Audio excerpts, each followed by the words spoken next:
think I think I want to table you.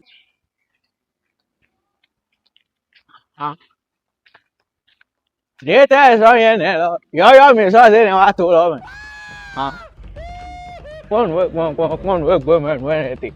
One work, woman, when it. Oh, I think I want to table you. I didn't want to go to London. Want to hold you.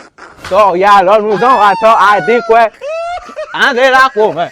I don't want to take one talk one work woman. John is the way then. I want to hold you. My God, I know you're no blue. No, my own, no, young, say, have up who will have planned. Later in the day, what she say, ever can say that the whole way auto, I'm a leaky. I'm a leaky at the front. I